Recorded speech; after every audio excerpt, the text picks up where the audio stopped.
इब्लीस का इसम ज़ात अबरानी लफ्ज़ है, मगर अहल अरब इसे बलस से माखूज़ कहते हैं, जिसके मानी नाउम्मीद होने के हैं। चूँकि इब्लीस को अल्लाह से कोई उम्मीद नहीं रही, इसलिए इब्लीस कहलाया।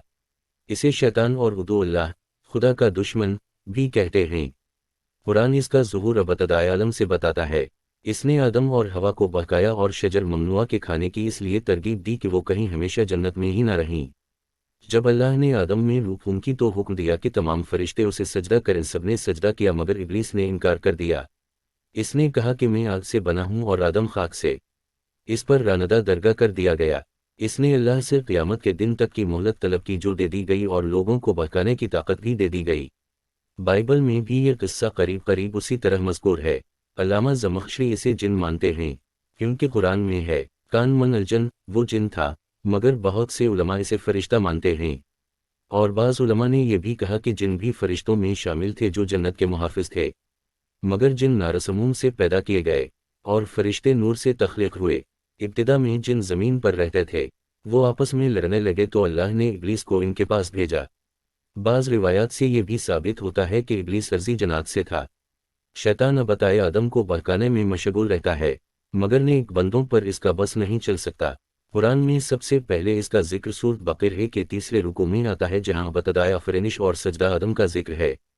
अबतदाए आफ़रीशन के बयान में इसे अबलस और दूसरे मकामात पर शैतान के लफ्ज़ से याद किया गया है। लेकिन कुरान पाक में शैतान की जुमा भी आई है। इससे मालूम होता है कि इसका पूरा गिरोह है। कुरान में तागूत बमानी शैतान भी जगह जगह आया है।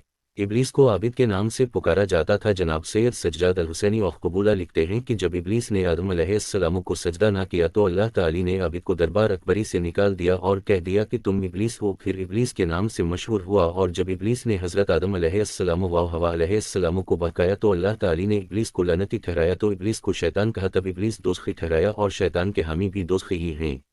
शैतान जैसे गुमराह करने वाले और रास्ते से भटकाने वाले वजूद की खलकत का क्या फ़लसफ़ा है पे? अल्लाह ने इसे क्यों पैदा किया है पे? ये कि इंसान की गुमराही और इन्हिराफ में शैतान का किरदार सिर्फ उकसाने और बहकाने की हद तक है। दोम ये कि कमाल हमेशा तज़ाद और टकराव के माहौल में हासिल होता है।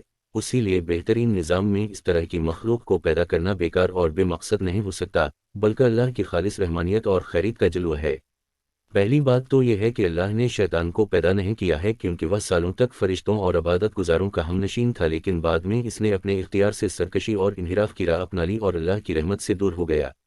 दूसरे ये कि शैतान का वजूद ईमानदारों और राह हक़ पर चलने वालों के लिए नुकसानदह नहीं है, बल्कि तरक्की और कमाल का वसीला है, कि उनका तरक्की व कमाल हमेशा तज़ाद और मुकाबला के माहौल में हासिल होते हैं।